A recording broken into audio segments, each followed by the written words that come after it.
త్వరగా Shri Lakshmi agro forms మరియు ప్రాజెక్టులో ఇన్వెస్ట్ చేయండి. రేపటి కోటీశ్వర్లు అవ్వండి.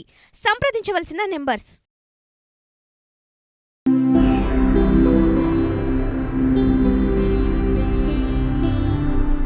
వీక్షకులందరికీ నమస్కారం. 2024 సంవత్సరం సెప్టెంబర్ మాసంలో సింహరాశి వారికి ఏ విధమైనటువంటి ఫలితాలు కలగబోతూ ఉన్నాయో ఈ వీడియో ద్వారా చాలా క్లుప్తంగా తెలుసుకునేటువంటి ప్రయత్నం చేద్దాం. ముఖ్యంగా ఈ మాసంలో గ్రహాల యొక్క మార్పు పరిశీలన చేస్తే సెప్టెంబర్ 17వ తారీఖు ఇప్పుడు సింహరాశిలో సంచరిస్తూ ఉన్న రవి కన్యలోకి వెళతారు.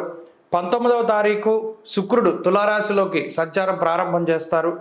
24వ తారీఖు బుధుడు కన్యారాశిలోకి ప్రవేశం చేస్తారు. ఇక్కడ ప్రధానంగా ఈ మూడు గ్రహాలే ఈ మాసంలో మార్పు చెందుతూ ఉన్నాయి. అంటే శని వక్రగతిలో కానీ మిగతా గ్రహాల గమనాల్లో కానీ ఏ విధమైనటువంటి మార్పులు లేవు. ఇక ఈ సింహరాశి వారికి గనక పరిశీలన చేస్తే ఈ రాశి వారికి లాభస్థానమందు కుజుడు ప్రధానంగా యోగించేటువంటి గ్రహంగా కనబడుతూ ఉన్నారు. అలాగే ఈ రెండవ స్థానమందు ఉండేటువంటి శుక్రగ్రహం కూడా ప్రధానంగా యోగించేటువంటి గ్రహం. అంతేగాక ఇప్పుడు ప్రధానంగా ఈ రాశి వారికి జన్మ రవి యొక్క దోషం ఉన్నది, అష్టమ రాహు యొక్క దోషం ఉన్నది, అంతేగాక గురుబలం లేదు. ఈ మూడు కూడా కొంత ఇబ్బందికరమైన విషయాలు. అయినప్పటికీ సప్తమంలో శని వక్రించడం కూడా ఒకంత పాజిటివ్గానే మనం చూడవచ్చును. అంటే మనం చూసుకుంటే ఈ రాశి వారికి రెండు గ్రహాలు పరిపూర్ణంగా ఈ మాసం అంతా యోగిస్తూ ఉన్నాయి, శుక్రకుజులు. అలాగే 17వ తారీఖు వరకు రవి బలం లేదు. 17వ తారీఖు దాటాక కూడా రవి బలం ఉండదు, కానీ జన్మరవి యొక్క దోషం అనేటువంటిది ఈ రాశి వారికి తొలగిపోతుంది. ఒకంత మానసిక ప్రశాంతతని అది కలగజేస్తుంది. ఈ మిగతావన్నీ కూడా గత నెలలో ఏ విధంగా ఉన్నాయో గ్రహాలు అదే మాదిరిగా కనబడుతూ ఉన్నాయి. ఇక్కడ సింహరాశి వారు ఒక విషయాన్ని గుర్తుపెట్టుకోవాల్సింది ఏంటి అంటే ఈ గ్రహ సంపత్తి వల్ల గత మాసంతో పోల్చుకుంటే ఈ మాసం అద్భుతంగా ఉండబోతూ ఉన్నది. కారణం ఏంటి అంటే ఎన్ని గ్రహాలు ప్రతికూలంగా ఉన్నా లేదో యోగించకపోయినా ఒక కుజుడు మాత్రం లాభంలో ఉండడం అనేటువంటిది చాలా గొప్ప విషయం. ఎందుకంటే ఈ కుజుడు సమరోత్సాహాన్ని కలిగిస్తూ ఉంటారు. అంతేకాక ఏదైనా ఉత్సుకత, ఏదైనా ఒక పని చేయాలి, పూర్తి చేయాలి, కష్టపడాలి, పేరు సంపాదించాలి అనేటువంటి ఉత్సాహాన్ని కలగజేస్తారు. దాంతోపాటుగా గత మాసంలో 10వ స్థానంలో సంచరించినటువంటి గురుకుజుల్లో కుజుడు ఇప్పుడు 11వ స్థానంలోకి రావడం వల్ల కూడా వృత్తి ఉద్యోగాల్లో ఎనలేనటువంటి గౌరవ మర్యాదలు, పేరు ప్రతిష్టలు, ఎదుగుదల ఇటువంటివన్నీ కూడా సంభవించడానికి అవకాశం ఉంటుంది. దానితో పాటుగా ఇటు 2వ స్థానంలో శుక్రుడు ఉండడం కూడా అది మంచి విషయంగానే చెప్పచ్చు. చాలామందికి ఒక అపోహ ఉంటుంది, శుక్రుడికి అది నీచక్షేత్రం కదండి, శుక్రుడు ఎలా యోగిస్తారు అనేటువంటి ఒక అపోహ ఉంటుంది. గోచారంలో ఉచ్చస్థానాలు నీచస్థానాలు ఉండవు. స్థానస్థిత ఫలితాన్ని ఆ గ్రహం ఇచ్చేస్తూ ఉంటారు. ఇదే మాదిరిగా ఫలితాలు వస్తాయి. ఇందులో ప్రధానంగా ఈ మాసంలో ఆర్థిక పరిపుష్టి ఉంటుంది. ధైర్యమేకాదశగతే కుజే అంటూ ఉన్నది శాస్త్రం. కుజుడు లాభంలో ఉన్నప్పుడు ధైర్యాన్ని ఆయన ఇస్తారు. అలాగే ఒక రకమైనటువంటి అవకాశాలని ఆయన ఇస్తారు. కొన్ని ప్రత్యేకమైనటువంటి పరిస్థితులను సృష్టించి సింహరాశి వారికి మంచి జరిగేటువంటి విధంగా ఆయన ప్రోత్సహిస్తూ ఉంటారు.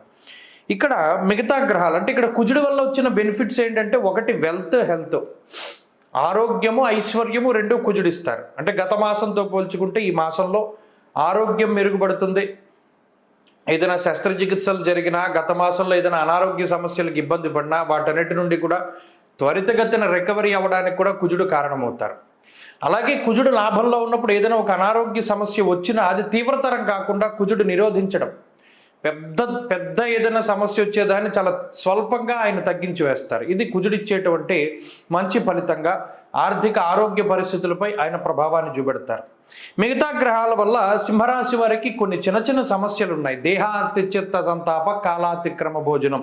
ఇక్కడ 1వ స్థానమందు జన్మరాశి యందు రవి బుధులు సంచరించడం అది మంచిది కాదు. చాలామంది దీన్ని బుధాదిత్య యోగంగా వర్ణించి ఇంకేముంది రాజయోగం వస్తుందంటారు. గోచారంలో బుధాదిత్య యోగాలు అవి ఉండవు.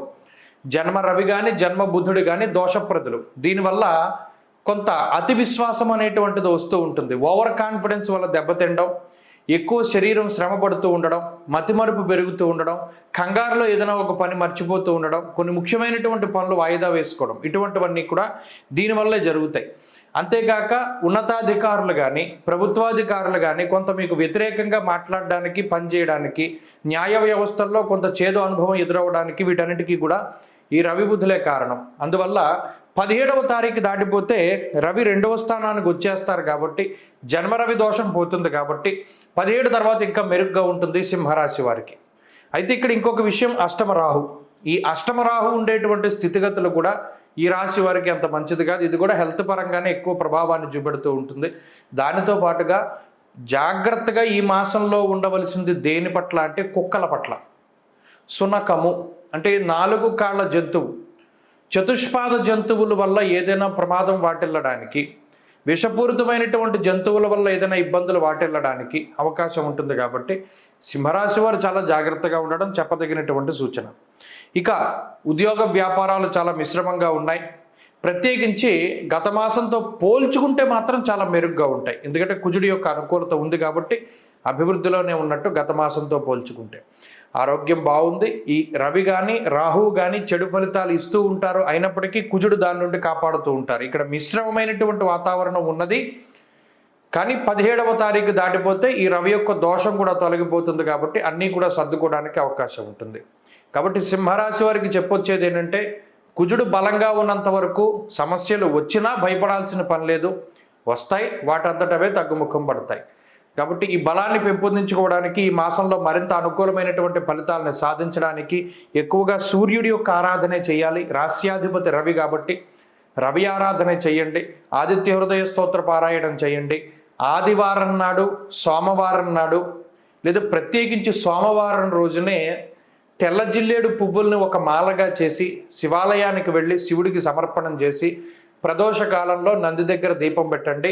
అన్ని సమస్యల నుండి బయటపడడానికి అవకాశం ఉంటుంది. స్వస్తి.